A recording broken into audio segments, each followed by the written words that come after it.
A Ilha Perdida. Capítulo 7. Henrique pensa que está sonhando. Nesse mesmo instante, Henrique ouviu gritos agudos do lado de fora da gruta. Eram uma espécie de guinchos. O homem, que estava quebrando ovos numa lata, nem se perturbou. Assustado, Henrique olhou para a entrada de pedra e quase deu um grito de espanto.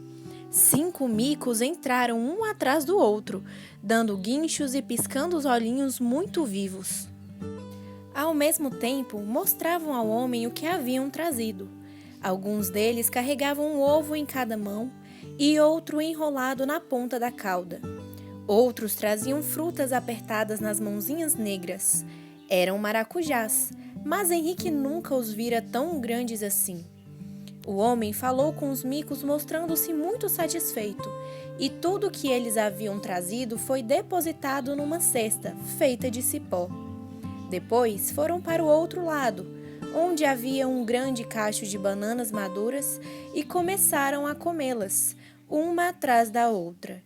Em seguida, aproximaram-se de Henrique, cheios de curiosidade por vê-lo ali, e começaram a examiná-lo. Um estendeu a mão com muito cuidado e apertou o braço de Henrique. Outro cheirou-lhe a cabeça, depois arrancou-lhe uns fios de cabelo e examinou-os bem de perto.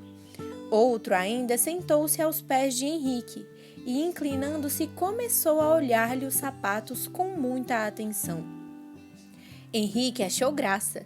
Os miquinhos eram mesmo engraçadíssimos, mas depois foram tomando tal confiança que um deles sentou-se na barriga do menino e começou a dar pulinhos. Outro coçou o nariz de Henrique com uma força danada. Henrique pensou: Nossa Senhora, ele vai esfolar meu nariz. Foi então que o homem voltou-se e deu um grito com os micos. 1, 2, 3, 4, 5. Deixem o menino. Como se fossem crianças peraltas, os micos largaram a brincadeira e amontoaram-se num dos cantos da gruta, um coçando a cabeça do outro e piscando para Henrique. Ele riu e perguntou ao homem barbudo: Eles se chamam 1, 2, 3, 4, 5? Que nomes engraçados! O homem voltou-se para Henrique e disse meio sorrindo: Eu não sabia como havia de chamá-los quando os encontrei. Estavam meio mortos de fome. A mãe tinha morrido. Contei várias vezes, 1, 2, 3, 4, 5, e resolvi chamá-los assim. Bonnie também sabe chamá-los. Bonnie é o papagaio? Perguntou Henrique. É. Nesse instante, a oncinha entrou muito silenciosamente. Pegou um grande osso e começou a roê-lo, apertando-o entre as patas. O homem apresentou a Henrique uma folha larga que servia de prato. Sobre ela havia um mexido de ovos e carne que Henrique comeu com a mão. Não havia garfos nem colher. Achou a comida deliciosa e estava curioso por saber que espécie de carne seria aquela, mas não teve coragem de perguntar. Os bichos todos olhavam para ele, pois era um estranho ali. Para mostrar que não tinha medo, Henrique levantou-se, tomou um pouco de água que havia num canto dentro de um pote de madeira. Depois, deitou-se de novo. Ainda se sentia cansado. O homem ofereceu-lhe frutas e mel numa outra folha. Ele aceitou e agradeceu outra vez. Achou tudo muito bom, pois estava faminto. Assim que acabaram a refeição, a coruja bateu as asas e voou para fora. O morcego saiu silenciosamente e desapareceu. A oncinha acabou de roer o osso, espreguiçou-se, lambeu-se toda, passou mais de uma vez pelas pernas do homem como se fosse um gato e deixou a gruta, saindo pela noite afora em busca de caça. O homem apagou a lâmpada e disse a Henrique: Trate de dormir. Talvez estranhe a cama, mas é só isso que posso oferecer. Boa noite. Está tudo muito bom, respondeu Henrique. Nunca pensei em encontrar nesta ilha uma morada tão interessante e tão boa como a sua. Aqui o senhor tem tudo: cama fofa, comida boa, animais amigos da gente. Muito obrigado por tudo. Boa noite.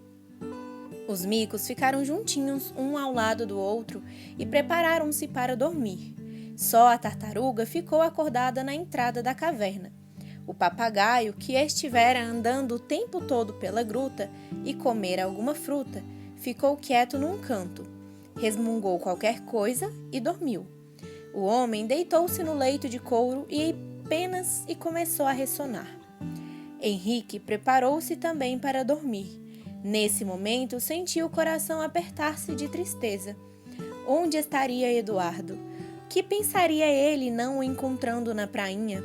E os padrinhos? E os pais em São Paulo sem saber de nada? E aquele homem barbudo que o tinha prisioneiro e quase não falava? O que seria dele ali, prisioneiro? Até quando ficaria na caverna? Era preciso fugir. Sim, fugiria. Na noite seguinte, sairia da caverna enquanto estivessem dormindo e acharia o caminho da prainha. Não podia ficar sempre na gruta. Impossível. Sentia um vento fresco que entrava pela porta da caverna. Voltou-se na cama várias vezes antes de dormir. Apalpou as penas, apalpou a cama também. Estaria sonhando? Sim, devia estar sonhando. Parecia impossível que naquela ilha tão perto da fazenda vivesse um homem solitário numa caverna e rodeado de bichos. Estava sonhando. Tudo aquilo era sonho, e no dia seguinte, tudo seria diferente. Pensando assim, Henrique dormiu. Fim do capítulo 7.